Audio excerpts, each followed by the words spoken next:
Big boss Malayalam season 6 രൂപം കൊണ്ട കോംബോയാണ് Jasmine Gabri combo. ഈ കോംബോ തന്നെയായിരുന്നു ഹൗസിലിരുന്നപ്പോൾ ഇരുവരുടെയും ഇമേജിനെ വലിയ രീതിയിൽ ബാധിച്ചതും വോട്ട് കുറച്ചതും. അതിനാൽ ഫൈനൽ 5-ൽ ഒരാളാകേണ്ടിയിരുന്ന ഗബ്രി 50 ദിവസം പിന്നിട്ടപ്പോഴും ടോപ്പ് 2-വിൽ എത്തിയിരിക്കേണ്ടിയിരുന്ന ജാസ്മിൻ 3-ാം സ്ഥാനത്തേക്ക് പിന്തള്ളപ്പെട്ടതും പുറത്തായതും. ഇരുവരും ഒറ്റയ്ക്കൊറ്റയ്ക്ക് നിന്ന് കളിച്ചിരുന്നുവെങ്കിലെന്ന് പ്രേക്ഷകരിൽ ഭൂരിഭാഗം പേരും ഇരുവരും ഹൗസിനുള്ളിൽ ഇരിക്കുമ്പോൾ തന്നെ ആഗ്രഹിച്ചിരുന്നു. എന്നാൽ ഗബ്രിയുമായുള്ള ജാസ്മിന്റെ സൗഹൃദം ഹൗസിൽ പിടിച്ചു നിർത്താൻ വേണ്ടി മാത്രമുള്ളതാണെന്ന് പ്രേക്ഷകർ കരുതിയിരുന്നത്. എന്നാൽ ഇരുവരും മത്സരം കഴിഞ്ഞ് ഇറങ്ങിയ ശേഷം ശക്തിയായി ആ സൗഹൃദം മുന്നോട്ട് കൊണ്ടുപോകുന്നു. ഹൗസിനുള്ളിലായിരുന്നപ്പോൾ ജബ്രി കോംബോയ്ക്ക് നെഗറ്റീവായിരുന്നെങ്കിൽ മത്സരത്തിൽ നിന്നും പുറത്തെത്തിയ ശേഷം ജബ്രി കോംബോയ്ക്ക് സീസൺ 6-ൽ ഏറ്റവും ഹിറ്റാണ്. യൂട്യൂബർ, സോഷ്യൽ മീഡിയ ഇൻഫ്ലുവൻസർ എന്നീ ടാഗ് ലൈനുകളാണ് ജാസ്മിൻ ജാഫറിന് ബിഗ് ബോസിലേക്ക് വഴി തുറന്നത്. ഹൗസിന് പുറത്തിറങ്ങിയ ശേഷവും സോഷ്യൽ മീഡിയയിൽ സജീവമാണ് ജാസ്മിൻ. എന്നാൽ ഗബ്രി മലയാള സിനിമയിലെ യുവനടൻ എന്ന ലേബലുകളിലാണ് ബിഗ് ബോസിലേക്ക് എത്തിയത്. ഇപ്പോഴത്തെ ഗബ്രിയും ജാസ്മിനെ പോലെ തന്റെ വിശേഷങ്ങൾ പങ്കിടാനായി യൂട്യൂബ് ചാനൽ ആരംഭിച്ചിരിക്കുകയാണ്. ഗബ്രിയെ ഗൈഡ് ചെയ്ത് ജാസ്മിന് ഒപ്പമുണ്ട്. ചാനൽ ആരംഭിച്ച് മണിക്കൂറുകൾക്കുള്ളിൽ തന്നെ 3000-ഓളം സബ്സ്ക്രൈബേഴ്സിനെ ഗബ്രി ജോസ് എന്ന യൂട്യൂബ് ചാനൽ നേടിക്കഴിഞ്ഞു. ആദ്യ വീഡിയോ പ്രിയ ചങ്ങാതി ജാസ്മിനൊപ്പം തന്നെയാണ് ഗബ്രി എടുത്തത്. ഇരുവരും ഒരുമിച്ച് കഴിഞ്ഞ ദിവസം പാലക്കാട് ഒരു ഷോപ്പിന്റെ ഉദ്ഘാടനത്തിനായി പോയിരുന്നു.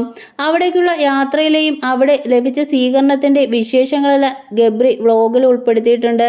ഗബ്രിയും ജാസ്മിനും ഒരുമിച്ചാണ് കാറിൽ പാലക്കാട് പോയി ഉദ്ഘാടനത്തിൽ പങ്കെടുത്തത്. ജാസ്മിൻ ഒരു സോഷ്യൽ മീഡിയ താരവും ഗബ്രി ഒരു സിനിമാ നടനുമാണെങ്കിലും ഇരുവരും ജീവിതത്തിൽ ആദ്യമായിട്ടാണ് ഒരു ഉദ്ഘാടനത്തിന് പോകുന്നതും വിശിഷ്ട അതിഥികളായി പങ്കെടുക്കുന്നതും.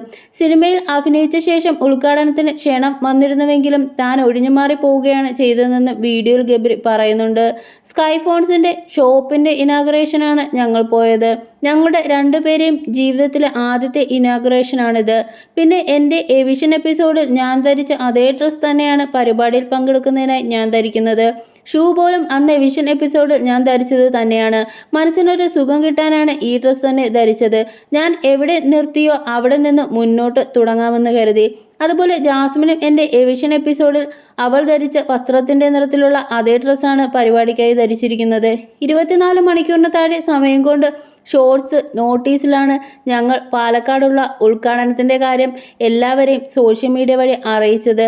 എന്നാൽ പ്രതീക്ഷിച്ചതിലും അധികം ആളുകൾ ഞങ്ങളെ കാണാനും സ്നേഹമറിയിക്കാനും അവിടെ എത്തിയിരുന്നു.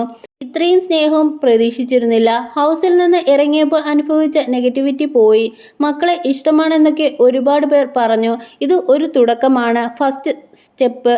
തുടർന്നും ഈ സ്നേഹം കിട്ടിയെന്ന് ആഗ്രഹിക്കുന്നു. മഴ പോലും ഞങ്ങളെ അനുഗ്രഹിച്ചതുപോലെയാണ് തോന്നിയത്. നല്ല പേടിയുണ്ടായിരുന്നു ചടങ്ങിൽ പങ്കെടുക്കാൻ ചെന്നപ്പോൾ. പക്ഷേ വലിയ സ്വീകാര്യത ലഭിച്ചുവെന്നാണ് ഗബ്രി പാലക്കാട് ഉദ്ഘാടനത്തിൽ പങ്കെടുക്കാൻ പോയപ്പോഴുള്ള സന്തോഷം പങ്കിട്ട് പറഞ്ഞത്. ഗബ്രിയുടെ വ്ലോഗ് ഇതിനോടകം BB ആരാധകർക്കിടയിൽ വൈറലാണ്. ജബ്രി കോംബോയ്ക്കുള്ള സ്വീകാര്യത വ്ലോഗിന്റെ കമന്റ് ബോക്സിൽ നിന്ന് തന്നെ വ്യക്തമാണ്.